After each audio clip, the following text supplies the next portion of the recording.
Somebody touch my spaghetti. Razer, ar man tiesiog skait Razer ir neįsidirbinėt. Labas, su tavimi sveikinamės iš Spacebar erdvės. Čia turiu Razer Viper ambidextrous gaminę pelę, kuri skirta dešiniarankiams ir kairiarankiams arba žmonėms turintiems dvi kairias rankas. Reziumuojant, tai yra žiauriai lengva pelė, ją vadina ultralight pelė, nes jis sveria tik tai 69 gramus. Va taip va. Štai mūsų pelė, ją pagavau be spastų. Pelės laidas 2,10 cm. Laido technologija vadinama SpeedFlex. Tai reiškia, jog laidas nesusirangios kaip gyvatė ant jūsų stalo, bei kai žaidžiat ir laidas būna ant stalo krašto, kai važinėja, tai jisai neužkliudinės ir netrukdys jums gamint. Labai paprasta, bet žiauriai naudinga. 5G optinis sensorius, 16 000 dpi. Ką tai reiškia? Tai reiškia, kad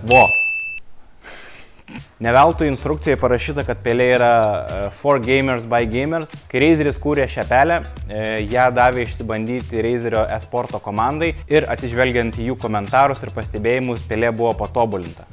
Vienas iš pagrindinių šios pelės privalumų yra tai, kad jis sveria tik tai 69 gramus, kas yra realiai tiek pat, kiek ketvirtis batono. Kalbant apie išvaizdą, pelė yra vientiso dizaino, kai didžioji dauguma šios pelės varžovų turi tą vadinamąjį korio dizainą.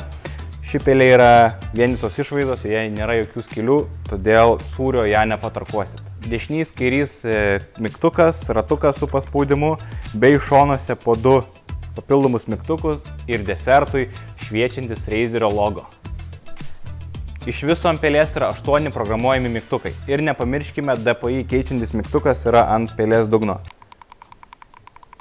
Kalbant apie esmę, nors paspaudus girdisi tokie paspaudimai, tačiau jos viduje mechaninių jungiklių nėra. Eina lazeris ir yra užraktas ir paspaudus mygtuką tas užraktas nusileidžia ir per skylę šauna lazeris ir užfiksuojamas paspaudimas. Su šia lazerio technologija signalas nueina per 0,2 milisekundės arba paprastai tariant 3 kart greičiau negu įprastas mechaninis paspaudimas.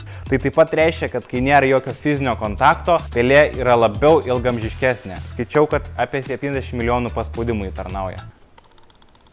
3 kart greitesnis paspaudimas gal nėra juntamas paprastam vartotojui, tačiau žinant, kad kiekvieną kartą, kai spaudi klavišą, kažkur ten tau peliai šaudo lazeris, toks tai jautiesi ypatingas ir galvoji, kad esi Elon Muskas. Na ir kas be ko, prisijungus pelę prie kompiuterio, o ne prie virtuvinio kombaino, įsirašysite Razer Synapse programinį įrangą, su kuria galėsite valdyti visus nustatymus, programuoti mygtukus, keisti DPI, apšvietimus ir pasirinkti, kokią konfigūraciją naudosite peliai, ar dešiniarankiams skirtą, ar kairiarankiams. Taigi trumpai tariant, lengva 69 gramų gaminė pelė, siekiantiems ypatingo tikslumo ir puikiai tinkantiems tiek dešiniarankiams, tiek kairiarankiams. O jeigu svarstote šią pelę išbandyti, tai galite padaryti mūsų Spacebar erdvėje, kuri yra Ogmijos mieste Vilniuje, o jeigu esate iš kito miesto ir negalite atvažiuoti, įsigyti galite taip pat mūsų elektroninėje parduotuvėje spacebar.gg. Taigi, šiam kartui tiek, nepamiršk mūsų sekti socialiniuose tinkluose, bei prisijung prie mūsų Discordo grupės, ten vyksta įvairūs eventai, darome live streamus ir dalinamės skaniausiais blynų receptais. Subscribing mūsų YouTube kanalą, spausk tą skambalą ir lauk naujų Spacebaro video. Susitinkame kitą kartą. Ir kitas šios pelės išskirtinumas, kad ji visai neturi mygtukų.